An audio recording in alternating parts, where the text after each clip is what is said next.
Daoland grassroots health education program.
So when we talk about these practices, we do not only work on the balance and on the strength relationship between things, but we're also working on developing the body tissues and their coherence, which in Chinese medicine is called Jing, and also in Kung Fu is called Jing. And we talk about Jing, and we talk about Li, and we talk about Qi in these kinds of things when you're interested in these kind of topics.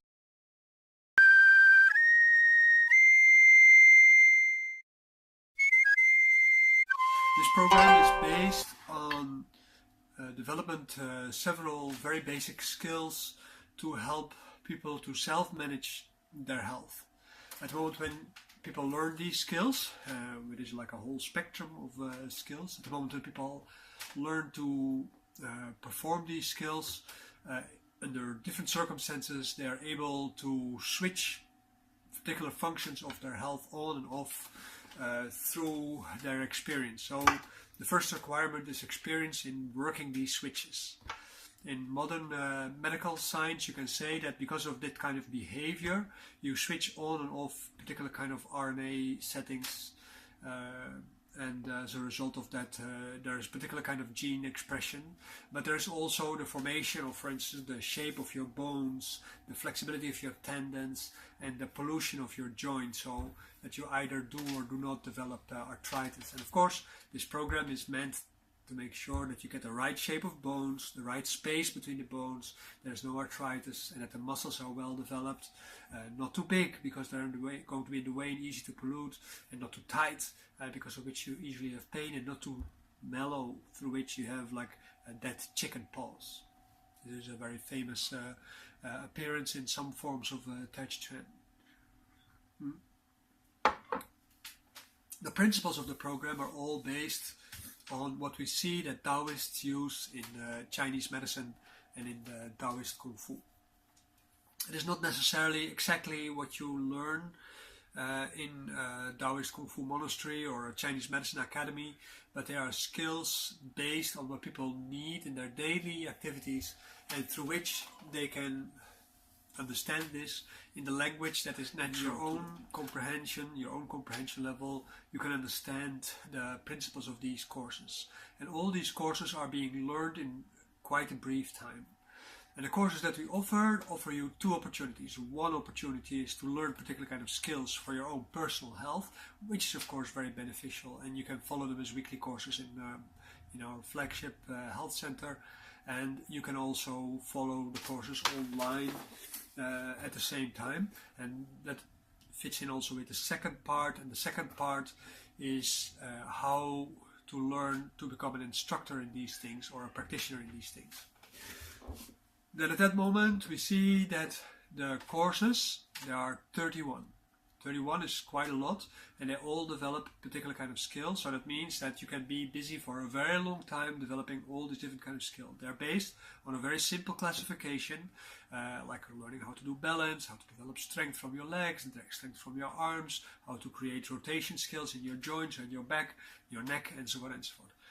And also visual skills, but also skills of touch, and letting go of particular kind of feelings, resentments, and so on and so forth. So these are all basic skills, 31 different skills. And I will not go into all the different skills as what it will be like, although I will briefly touch for every fast track in this program what it does. But we can generally classify these skills under 4.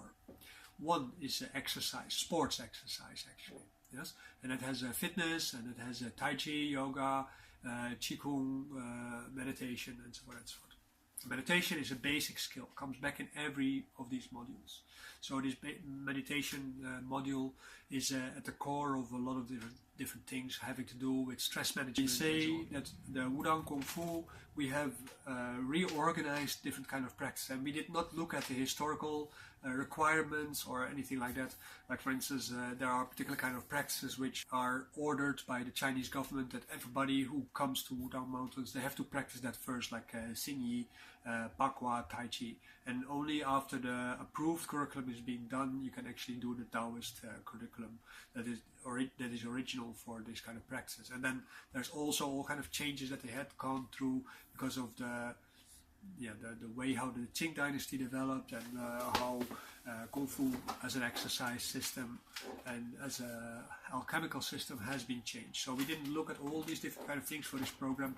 But what we did is like, look, in this you develop this skill, in this you develop this skill, and we reclassified based on the observation in the West that, you know, when you're aging, these and these kind of things happen. So all these things are meant to help you prevent these things from happening.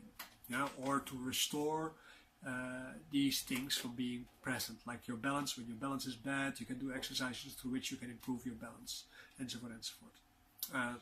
From these classes, the Wudang Fitness is for most people probably the most interesting one, because in Wudang Fitness I, we see that we develop a particular kind of agility, and as a result of that, your body becomes faster, your metabolism becomes faster, and a lot of things to do become much easier.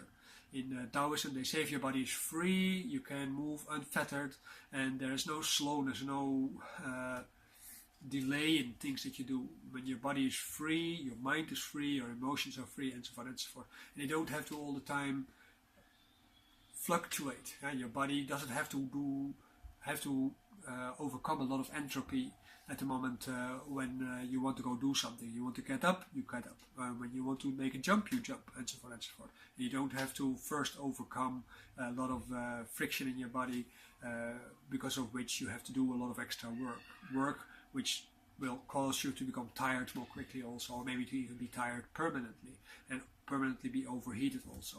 So that's Wudang Fitness I. And the Wudang Fitness II is actually based on a particular aspect of I-IV, or Takiken in Japanese. I-IV and Takiken, they both perform particular kind of martial exercises, but they perform them in a slow way, and because of this kind of movement, particular kind of balance and relationship between strength and balance is being developed. And so the Wudang Fitness II is like that. Like where the Wudang Fitness I is like a set of exercises about 80, 90, and normally if somebody do a high level class, there will be like 65 exercises in 1 hour, and every movement is being repeated for, I don't know, maybe 9 times, maybe 20 times, depends. So there's no upper limit on that. Yeah? And there's several principles which are elementary to why there's no upper limit. Like in a regular class, there is a limit. You go to a sports school, there's always a maximum that you can achieve, and you can do it stronger or faster or anything like that, but you cannot do it better.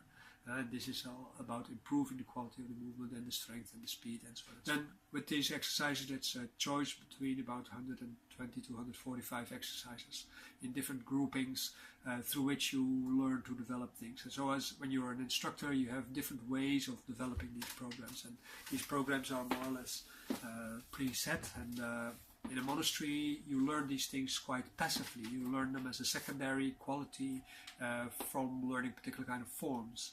And although these forms are very important, the qualities are actually more important. Then the third part is what we call Wudang Fitness Wudang Fitness III, I'm sorry. This is also called part of I-IV, and this is also known in the West as Tan Tuang, or standing exercise, standing like a tree. And we have actually a choice for about 24 different exercises, and from this 12 are part of modern Wudang Kung Fu, and about 12, actually there are a little bit more than that, but standardly 12. And they are from the Zhongwu Qigong practices that I also teach, and they also originate from Wudang, but they're more part of the Chuanzhen and not so much from these practices. They help you develop superior coherence in your body. They help you to open up your joints, and they are basically bone breathing exercises. It's not like you're breathing through your bones necessarily, but the way how you stand and the way how you stand and so on and so forth.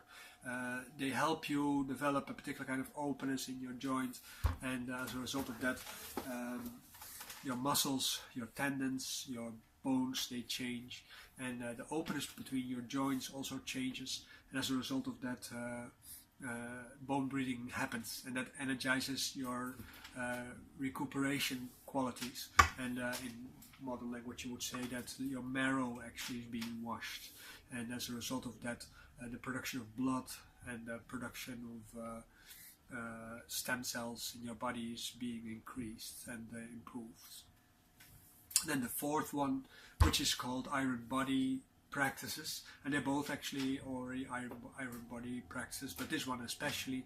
And on this practice also the art of planking is being based, and art of planking usually is a very light practice compared to what we do with this practice. And there's a lot of very difficult kind of practices for people to do, and it combines with stretching to make sure that you stay supple enough, but there are some pretty tough exercises in there, and they are part of the alchemical training, because in part of the alchemical training you have to learn to develop strong enough to be able to carry the kind of intensity that you need to conquer death.